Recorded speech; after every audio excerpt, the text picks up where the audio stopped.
Check नहीं आज laser नहीं आज standard next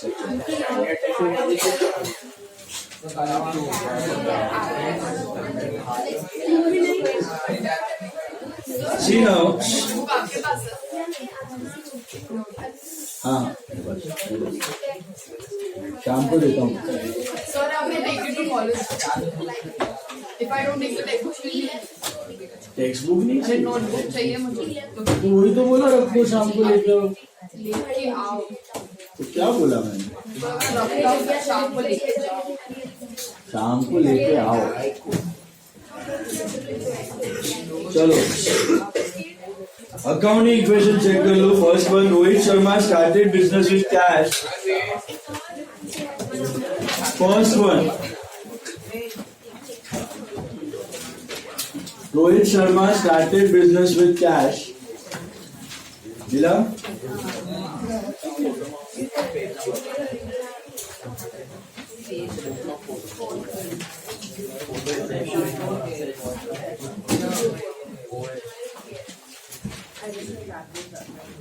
So add to asset and add to capital 50,000. Is that right?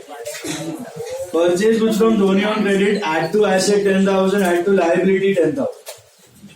Third one, sold goods to Virat plus minus 20 in asset. Receive dividend plus 500 in asset plus 500 in capital. And advertisement minus 500 in asset and minus 500 in capital. What's your final equation? 60,000 is equal to 10 plus 50. 60 is 10 plus 50. Second one, Rupali come in with the bank balance. Add to asset 25. Aryan, please check. Add to asset 25 and add to capital 25,000. तो क्या draw कर रहा है? आज कुछ draw करने को बोला ही नहीं है. मैं जर्नल हो चुका है तुम्हारा. लेजर का फॉर्मेट तुमको आता नहीं. अकाउंट इक्वेशन खत्म हो चुका है. What are you drawing? What are you doing?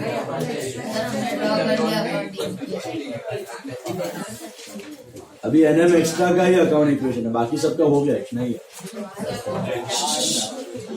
Rupali commenced business with bank balance. So add to asset 25 and add to capital 25,000. मिला? Purchase machinery for cash. So plus minus 5,000 in asset only. Bought goods from Swara. So add 3,000 in asset and add 3,000 in liabilities. Is that clear? Paid for salaries minus 3,000 in asset and minus 3,000 in capital. And received interest plus 200 in asset plus 200 in capital. What's your final equation? 25 200 is equal to 3,000 plus 22 200. Aya? Third one. Arjun started business with cash. Add to asset 90,000. Add to capital 90,000. Aya? Hello? Purchase motor car from Honda. So asset में plus 30 and liability में plus 30. बराबर? Purchase goods from Karan on credit. So transaction is question. पूरा जैसा वैसा copy करने का. Purchase motorcycle from Honda. Question नहीं लिखना था. लिखना है तो पूरा छाप देने का. ट्रांजैक्शन में क्वेश्चन ही छापना है. Purchase goods from Karan on credit. So plus 10,000 on asset and plus 10,000 on liability. आया? मिला? Hello? Goods destroyed by fire. So minus 1,000 in asset and minus 1,000 in capital. Got that? Depreciation on motor car. याद है depreciation का entry? It is depreciation to asset. So minus 1,000 from asset and minus 1,000 from capital. And goods sold for cash, so plus minus 5,000 in asset. Plus minus 5,000 in asset. Is that clear? Hello? Then Nima started business. So plus 60,000 in asset plus 60,000 in capital. Plus 60,000 in asset plus 60,000 in capital. Aya? Then deposited into bank. So plus minus 2,000 in asset. Mila? Additional capital brought in. So plus 7,000 in asset and plus 7,000 in capital. Purchase goods from Verma. So plus 10,000 in asset and plus 10,000 in liability. Sold goods to Karma. So plus minus 7,000. दोनों asset में. And paid carriage, so minus 5,000 in asset and minus 5,000 in capital. Received interest plus 200 in asset plus 200 in capital. What's your final answer? 72 200 is equal to 10,000 plus 62 200. Aya? Next one, Mehta started business with cash. So plus 80,000 in asset plus 80,000 in capital. Mila? Then 12,000 ka goods kharida. So plus 12 in asset and plus 12 in liabilities. Is that right? Furniture from SM Furniture. So plus 6,000 in asset and plus 6,000 in liabilities. Barabar? Sold goods to Anand. So plus minus 10,000 in asset. Withdrew for personal use, so minus 2,500 in capital and minus 2,500 in assets. And sold goods costing 12 at a profit of 2,000. So plus 14 in asset, minus 12 in asset, and plus 2 in capital. Plus 2 in capital, last one, profit. So what's your final equation? 97,500 is equal to 18,000 plus 79,500. Aya? Hila? And the last one. Manohar started business, so plus 75,000 in asset, plus 75,000 in capital. Is that right? Purchase stationery, minus 1,000 in asset, minus 1,000 in capital. Barabar? Then 6,000 ka goods kharida, so plus 6 in asset, plus 6 in liability. Then sold goods to Radha, so plus minus 10,000 in assets. Purchase mobile for business, so plus minus 2,000 in assets. Sold goods costing 20 at a profit of 5, so plus 25 in asset. Minus 20 in asset and plus 5 in capital. Is that right? And the last one, minus 2,500 in asset, minus 2,500 in capital. Salary paid here. Final answer is 82,500 is equal to 6,000 plus 76,500. Is that correct? 82,500 is equal to 6,000. No? Right? 82, no? 82,000 is equal to 6,000. 82,500 is equal to 6,000 plus 76,500. Got that? So take out your standard textbook quickly. Take a pencil in your hand. Now we are going to do all the बचा हुआ theory and objectives. ये आपको test में आने वाला है. This test you have on Sunday. हाँ, ये संडे आपका टेस्ट है, पता है ना? जिसमें जर्नल भी होगा, अकाउंटिंग इक्वेशन भी होगा, ऑब्जेक्टिव्स भी होगा, जो भी मैं डिस्कस कर रहा हूँ आज कुछ बच गया तो थर्सडे खत्म हो जाएगा. तो उसमें से थियरी भी होगा. पैटर्न मैं आपको आज सेंड कर दूंगा ग्रुप पे. और एनएम वालों का पेपर अलग होगा. एनएम वालों को जर्नल भी होगा, अकाउंटिंग इक्वेशन भी होगा, ऑब्जेक्टिव्स तो होगा ही जो ये लोग को है. एक्स्ट्रा में एनालिसिस टेबल भी होगा क्योंकि आपकी यूनिट टेस्ट में.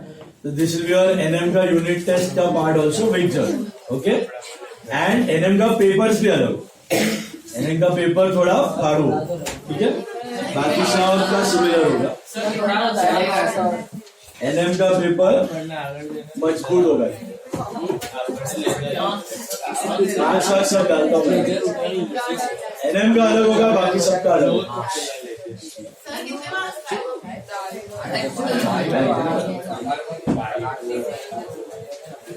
चलो guys, take out page number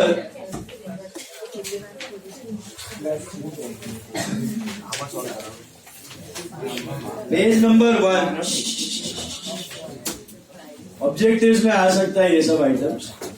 page number 1 में paragraph 1, traditional system of book keeping.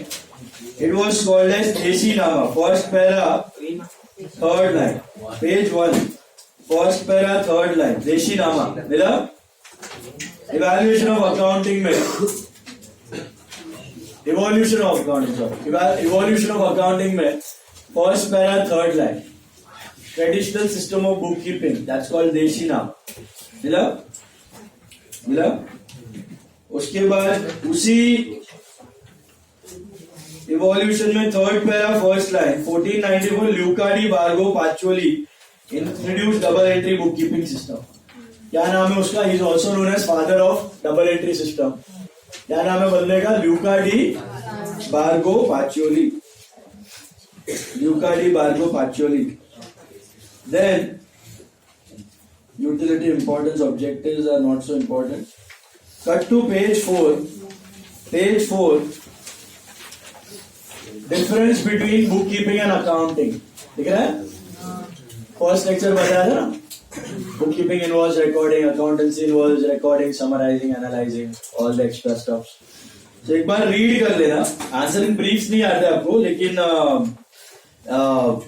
Objectives में कहीं एखादा वन सेंटेंस वगैरह आ गया तो you can write it. Okay, one sentence maximum they can ask. So just read it once. Then come to the three system of accounting. Page number 5. Cash basis, accrual basis, and mixed या hybrid basis. मिला? Now, what is cash basis of accounting?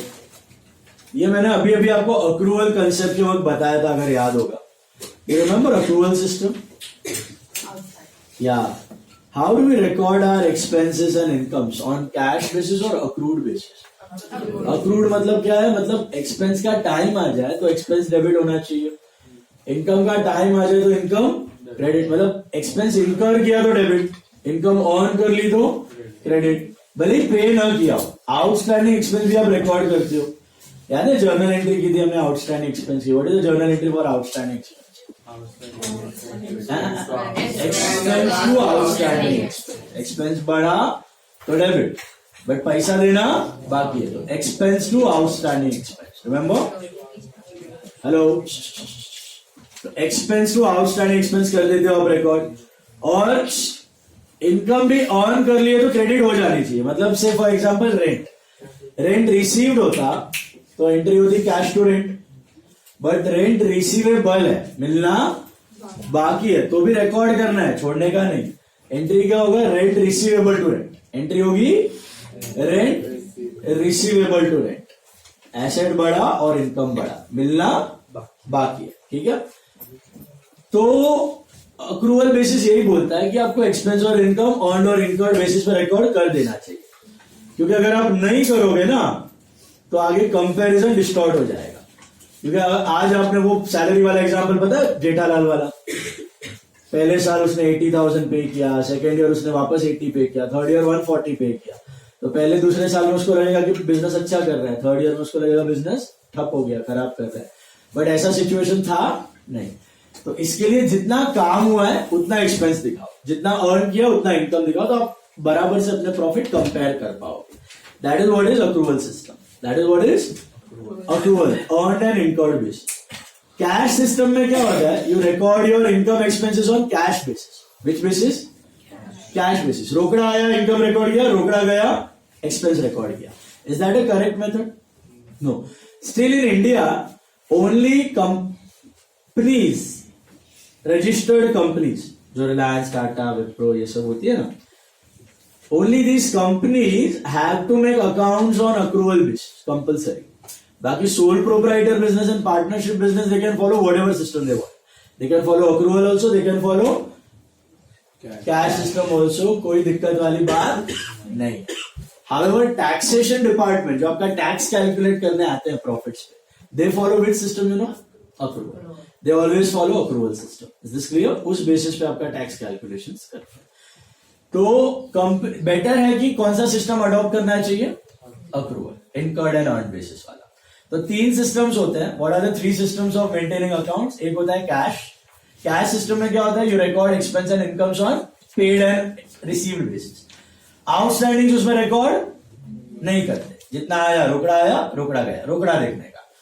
But that is not a correct way. आपका comparison distort हो जाएगा. Accrual में क्या होता है? You record your expense income on earned and incurred basis. Earned and incurred basis, which is the best way of presenting the accounts. Profits और losses और incomes और expenses is the best system. Which one? Accrual. And what is hybrid system? Any guess? Mix of both cash as well as accrual. So your expenses are maintained on incurred basis and incomes are recorded on received basis. We can see expenses are on accrual basis and incomes are on cash basis. Revenues are on cash basis. मिला? So ये hybrid system है. Hybrid system is not followed in India. India में cash और accrual ही होता है. Abroad में होता है थोड़ा बहुत use. Hybrid system is not allowed in India. Okay? Hybrid ना कर मतलब ना, अबे पढ़ना है. पढ़ने का तीनों है, इंडिया में रिकॉर्ड करना अलाउड, इंडिया में सिगरेट अलाउड नहीं है, बैन है, पब्लिक स्पीकिंग है, सिगरेट के बारे में पता ही नहीं करना, क्या है ये मैं कैंसिल करता हूं। फिर आ जाओ, ये तीनों समझा? What is cash? What is cash? Expense and income on paid received. What is accrual? Expense income on incurred and earned. What is hybrid? Expense on incurred and incomes on received. Combination of both. Not allowed in India. उसके बाद आ जाओ page number 7 पे, monetary non monetary किया हुआ है आपने transaction. उसमें एक डेफिनेशन इंपॉर्टेंट है, जिधर पूछ लेते हैं कभी कभी। नॉन मॉनिटरी का फर्स्ट वन एंट्री दिख रहा है? Entry, what is an entry? A journal entry, it is a proper form और method of recording a transaction. Proper form or method of recording a public इसको double entry system के साथ confuse कर लेता है। फॉर्म और method पूछा है ना तो एंट्री है, सिस्टम पूछा है तो डबल एंट्री सिस्टम, सिस्टम पूछा है तो डबल एंट्री सिस्टम, फॉर्म या मेथड पूछा है तरीका to record a transaction, that's called entry या जर्नल एंट्री। ठीक है, उसके बाद कैपिटल ड्रॉइंग्स आपने किया हुआ है, turn the page, debtor creditor bad debts किया हुआ है। ये तीन बहुत इंपॉर्टेंट है, capital expenditure, revenue expenditure and deferred revenue expenditure. See, what are capital expenditures? Capital expenditure are nothing but expenditure incurred on fixed assets. जो भी long term asset पे खर्चा होता है ना, जैसे कि आपका लैंड, बिल्डिंग, फर्नीचर, ये खर्चे ही है ना, पैसा तो जा रहा है। कंप्यूटर, आपका फिक्सचर्स, आपका इक्विपमेंट्स, ये सब आइटम्स क्या लिखे हैं मैंने? All these are what? Fixed assets.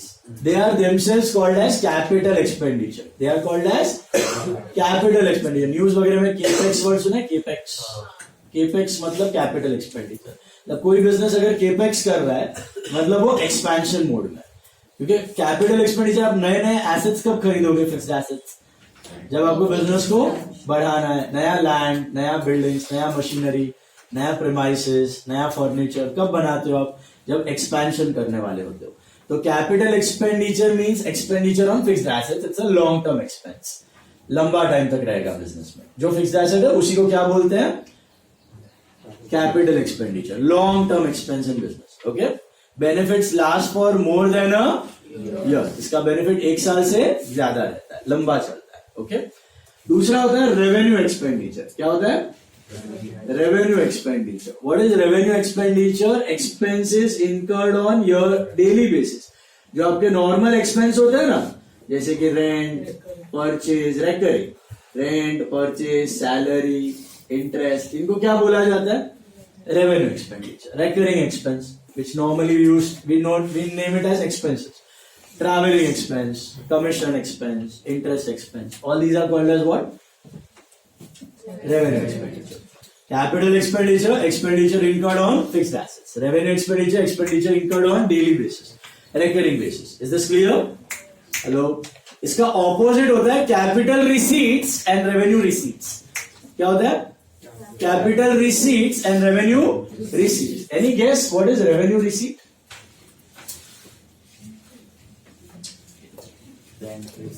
Rent received, sales income, sales का पैसा आया, dividend received, commission received, interest received. What are these? Revenue receipt. क्या criteria होगा revenue receipt का? Income, recurring basis. Recurring receipt जो हर साल आप रिसीव करते हो उसको क्या बोलते हैं? Revenue receipts. Recurring receipts are called as revenue receipts. Any idea what is capital receipt? Any guess? One time. Yeah, one time receipt, long term receipt. Business में कौन सी ऐसी receipt है जो Insurance claim. Insurance claim, very good, but not on goods, on asset. Goods पे घड़ी घड़ी आ सकता है, assets का claim घड़ी घड़ी आने वाला one time receipt है। और सबसे बड़ा शुरुआत कहाँ से होती है बिजनेस?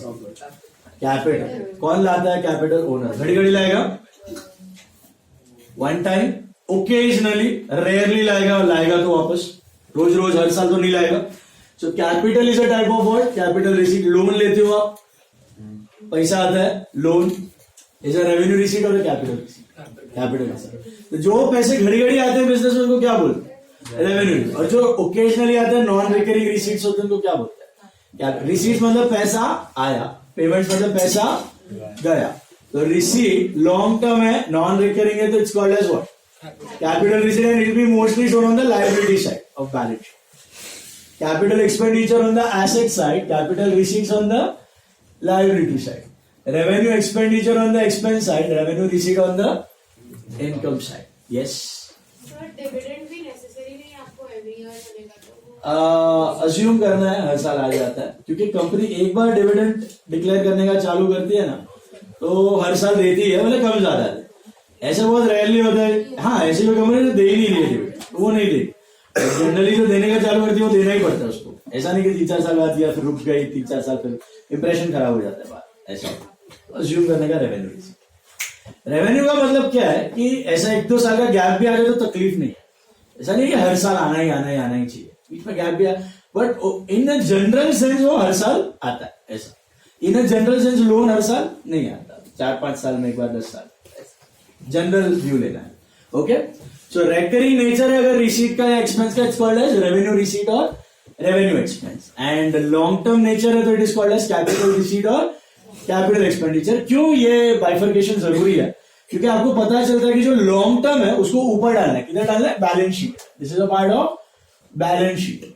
एंड जो शॉर्ट टर्म है इसकी मदद से आप क्या ढूंढ सकते हो, प्रॉफिट और loss, revenue receipts and revenue incomes minus revenue expense, इनकी मदद से आप क्या कैलकुलेट कर सकते हो, प्रॉफिट और लॉस।